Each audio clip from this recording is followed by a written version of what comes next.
Magsisimula tayo sa isang tanong para sa'yo. Paano kung ang pinakamalaking hadlang sa pag-unawa mo sa direksyon ng Diyos ay hindi pala dahil sa kanyang katahimikan? Paano kung dahil pala yan sa sarili mong pag-aatubili? Ngayon, may sisilipin tayong mga sipi mula sa isang aklat na tumatalakay sa isang lumang konsepto na baka magpabago ng pananaw. Kasi heto yung sitwasyon, di ba? Siguro pamilyar ka rito. Oo. Ang dami-daming informasyon. May YouTube sermons, podcasts, libro, lahat ng kaalaman tungkol sa Diyos nasa dulo lang ng daliri mo. Pero, bakit parang ang dami pa ring stuck? Yan. Yung pakiramdam na parang paikot-ikot ka lang. Oo, parang nasa roundabout. Ang dami mong nakikita pero hindi mo alam kung saang exit ka liliko. At yan mismo ang misyon natin ngayon. Susubukan nating himaymayin itong isang napakatapang na ideya mula sa source material natin. Sabi kasi rito, ang paggabay ng Diyos, hindi raw yan problema ng kakulangan sa impormasyon. Teka. Problema raw ito ng relasyon at higit sa lahat ng kahandaan. Aalamin natin kung bakit yung simpleng availability ayon dito ay mas mahalaga pa sa lahat ng kaalaman na pwede mong maipon. Okay, simulan natin dyan kasi mabigat agad yon. Itong kabalintunaan na sinasabi mo, ramdam na ramdam ko yan eh.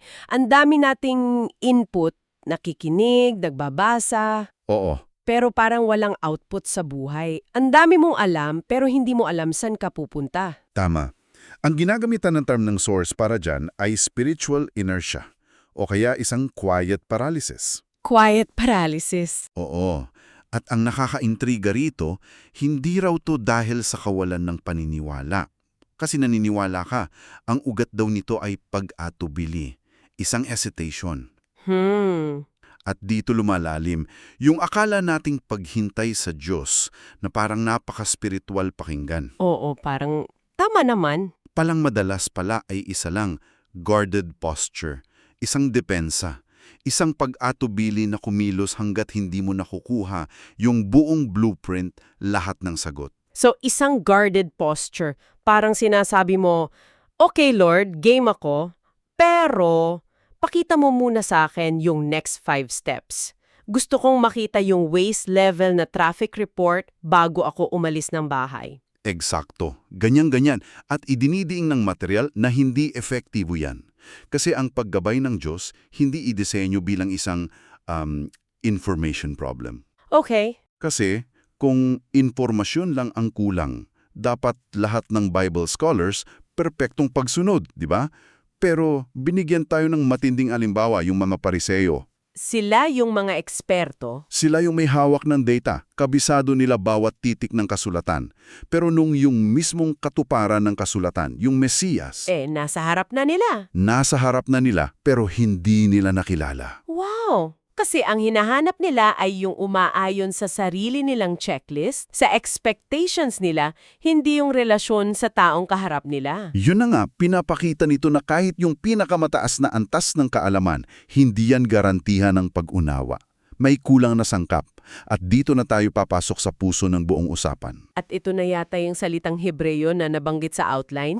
Anong salita to na sinasabing parang susi sa lahat ng to? Ang salita ay hineni. Hineni. Oo, H-I-N-E. Ang pinakasimpleng salin nito ay narito ako, o here I am. Pero alam mo naman, sa mga original na wika, ang bigat niyan ay higit pa sa salin.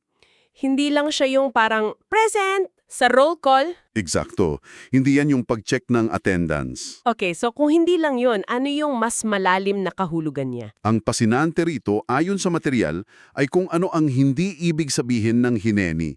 Hindi ito nangangahulugang naiintindihan ko na. Oh. O kaya, okay, ready na ako. O approved, sang-ayon ako sa plano mo. Ang hineni ay isang pagpapahayag ng buong pusong kahandaan. Kahandaan. Yung paglalagay mo ng sarili mo sa disposisyon ng Diyos bago pa man niya sabihin kung ano ang ipapagawa. Sa madaling salita, ito ay pagsuko. Pagsuko na walang kondisyon. Parang pagpirma sa isang blankong kontrata. Ang sinasabi mo lang ay, okay, pinagdatitiwalaan kita, kaya pipirman ako, ikaw na bahala sa terms and conditions. Yun yung analogy. Medyo nakakatakot yan pakinggan. Pero sinasabi ng source na ito, yung postura na hinahanap at pinaraangan. Eksakto. Ito yung postura ng tiwala, bago pa man ang transaksyon. At dito nagiging mas interesante. Kasi pag tiningnan natin yung mga kwento sa Biblia, may pattern. Isang paulit-ulit na disenyo. At ano yung pattern na yon? Hindi raw karaniwang nagpapaliwanag muna ang Diyos. Tumatawag muna. Tumatawag muna siya. Malinaw yan sa source. Ang tawag nauuna sa paliwanag, ang relasyon nauuna sa responsibilidad. Kasi ang disenyo pala ay para hubugin ang isang pusong nagtitiwala sa karakter niya, Hindi sa kanyang mga paliwanag. hindi sa kanyang mga paliwanag. Hindi kanya bibigyan ng kumpletong business plan bago ka imbitahan. Ang imbitasyon ay base sa kung sino siya. Okay, bigyan natin ng laman yan. Magbigay tayo ng mga halimbawa mula sa material para mas maging konkreto. Sino yung mga hineni models natin? Unang-una, si Abraham. Ito siguro yung pinakagrabe. Genesis 22. Tinawag siya, Abraham. At ang sagot niya, Hineni, narito ako. At sa puntong yun, wala pa siyang ideya. Wala, blanko pa. Ang kasunod pala ay yung pinakamasakit na pagsubok para sa isang ama. Ialay mo ang iyong anak, si Isaac. Teka. Isipin mo yung bigat nun. Hindi lang, here I am, ang sinabi niya. Ang sinasabi niya ay, here I am sa Diyos na pinagkatiwalaan niya para sa pangakong anak na yun. Oo, At ngayon, hindi niya alam kung anong utos yung darating. Yung tension doon, grabe. Doon mo makikita na ang hineni ay hindi lang salita eh. Ito ay isang pagtitiwala na mas matimbang pa sa sarili mong emosyon. at hindi niya sinabing, Teka muna Lord, paano na yung pangako mo? Paki-explain. Tumugon muna siya. Nauna ang kahandaan. Yung kay Moses naman, medyo iba ang dating sa akin. Kay Abraham parang may mahaba na silang history. Pero si Moses, tumatakbo, isang takas, tapos biglang kinausap mula sa nagliliyab na puno. Yung hineni niya parang galing sa pagkabigla. Magandang punto yan. Kasi pinapakita nito yung isa pang aspeto ng hineni. Yung kay Moses hindi galing sa isang lugar ng kumpiyansa. Galing to sa isang lugar ng pagkamangha at pagpapakumbaba. Ah, okay. Nasa disyerto siya, sa pinakamababang punto ng buhay niya, at doon siya tinawag. Yung sagot niyang, hinene, ay pagkilala na may mas makapangyarihan sa kanya. Kahit na pagkatapos nun, nagalinglangan siya, di ba? Sino ako? Oo, ang daming tanong. Pero yung unang tugon niya ay kahandaan. Nauna ang present bago ang mga tanong. At may isa pa, si Isaiah. Oo, si Isaiah. Sa kwento niya, nakita niya yung kabanalan ng Diyos sa isang pangitin. Ang reaksyon niya, kawawa ko, ang dumi-dumi ko. Pero pagkatapos siyang linisin, narinig niya yung tanong, sino ang isusugo ko?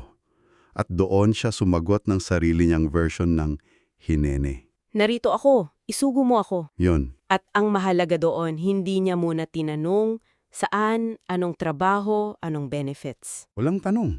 Ang tugon niya ay batay sa kung sino ang nakita niya, hindi sa kung ano ang ipapagawa sa kanya. Eksakto. Sa bawat kaso, Abraham, Moses, Isaiah, nauna ang pagsuko sa strategy. Kaya pala, ayon sa source, ang kalinawan ay kadalasang dumarating pagkatapos ng pagkilos, hindi bago. Hindi bago.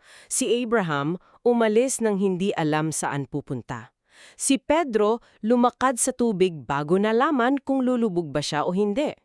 Yung mismong pagkilos ng pananampalataya ang nagbubukas ng daan para sa kalinawan. Okay, kung ganyan kapangyarihan ng hineni, itong pagsuko, sigurado akong marami sa atin, kasama na ako, ang madalas na ginagawa yung kabaliktaran.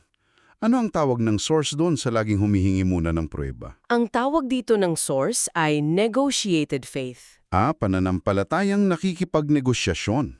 Oo, yung pamilyar na sa atin. Panginoon, pakilinaw muna. Paliwanag muna bago ako susunod. Bigyan mo muna ako ng 3 signs at yung pangatlo malinaw, ha? Okay, gets ko yung konsepto. Pero para sa mga nakikinig sa atin ngayon, hindi ba't parang delikado yan? Parang pikit matang pagsunod? Paano natin binabalance itong hineni sa pagiging matalino at maingat? Napakahalagang tanong at nililinaw to ng material. Ang hineni ay hindi blind faith sa isang hindi mo kilala. Ito ay trusting faith sa isang Diyos na mayroon kang relasyon. So, nakasalalay sa relasyon. Yun yung pundasyon, ang karakter niya. Hindi ka nakikipagnegosasyon kasi ang layunin mo ay hindi na kontrolin ng sitwasyon. Ang layunin mo ay magtiwala sa controller ng sitwasyon. May magandang analogy yan na nabanggit, yung parang paggamit ng Waze. Oo, ang negotiated faith ay gustong makita yung buong ruta sa Waze, bawat liko, traffic, ETA, bago pa umalis. Gusto mo ng katiyakan. Oo. Ang hineni ay parang may pinagkakatiwalaan kang driver na nagsabing, sakay ka, ako ang bahala. Hindi mo alam saan dadaan, pero nagtitiwala kang dadalhin ka niya sa tamang lugar. Nakakatakot yan para sa ating sanay na tayo ang may hawak ng manibela. At may isa pang mahalagang pagkakaiba ang binanggit, yung presence at surrender. Akala ko kasi sapat na yung presence, yung pagdarasal, pagpunta sa simbahan. Paano to naiiba? Inilalarawan ito na parang ganito. Ang presence ay parang pag-upo mo sa sala ng isang tao. Nandun ka, nakikinig ka. Okay? Pero ang surrender, ang hineni, ay yung pagbibigay mo ng pahintulot sa may-ari ng bahay na i-rearrange ang lahat ng gamit sa sala. Kasama ka. Wow. Ang tanong daw ay hindi lang kung nakikinig ka. Ang tanong ay handa ka bang ma-rearrange? Handa ka bang maistorbo ang mga plano mo, ang comfort zone mo? Yun ang surrender. Grabe. So, ano ang nangyayari kung hindi natin gagawin to? Kung mananatili tayo sa negotiated faith, sa pag-aantay na yan? Ano ang cost ng pag-aatubili? Ang halaga nito, ayon sa source, ay banayad pero malalim. Ang pag-atubili kasi, madalas nagbabalat kayo. Nagbabalat kayo bilang ano? Bilang pag-ingat, pasensya o karunungan. Sinasabi natin sa sarili natin, naghihintay lang ako sa tamang panahon. Pero sa ilalim nun, ang totoo may kondisyon. Susunod ako pag safe na ang pakiramdam ko. Kapag komportable na ako. Kapag sigurado na ako sa resulta. At ang resulta nito sa buhay natin ay? Pagtigil. Stagnation. Ipinapakita ng mga sipi na pwede kang magkaroon ng maraming spiritual na aktibidad. Puro pag-aaral, puro seminar, pero walang tunay na pag-usad. May paniniwala pero walang pagsunod? May kaalaman pero walang karanasan. At dito, may isang napakagandang paglilinaw ang material. Ano yon? Na ang direksyon ay hindi ipinagkakait bilang parusa. Hindi ito dahil galitang Diyos. Naantala raw ito dahil ang relasyon, hindi ang instruksyon ang kanyang prioridad. Gusto niyang hubungin muna ang isang pusong lubos na nagtitiwala bago niya ibigay ang mapa. Dahil kung ibibigay niya ang mapa sa isang pusong hindi nagtitiwala, ang susundin mo ay yung mapa. Eksakto. Hindi. So ano ang ibig sabihin ng lahat ng ito para sa iyo na nakikinig? Ipinapakita ng mga sinuri nating sipi na ang pagunlad pala sa buhay espiritual ay hindi nakasalalay sa pagkakaroon ng lahat ng sagot. Hindi. Hindi ito tungkol sa perpektong plano. Nakasalalay pala ito sa isang postura, isang kahandaang tumugon ng may bukas na puso.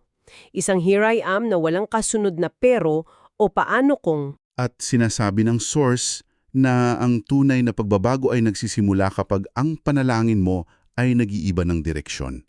Mula sa, Panginoon, ipakita mo sa akin ang plano. Ito ay nagiging, Panginoon, isugo mo ako. Kahit saan. Kahit saan, mula sa paghahanap ng katiyakan, nagiging pagsasabuhay ng pagtitiwala sa bawat hakbang. At iiwan namin sa iyo ang isang mapaghamon kaisipan mula sa source na ito. Ang tanong pala ay hindi kung nagsasalita ba ang Diyos. Ang tanong ay handa ka bang tumugon? Dahil kapag naibanik ang postura ng kahandaan, ang hineni, madalas doon sumusunod ang direksyon.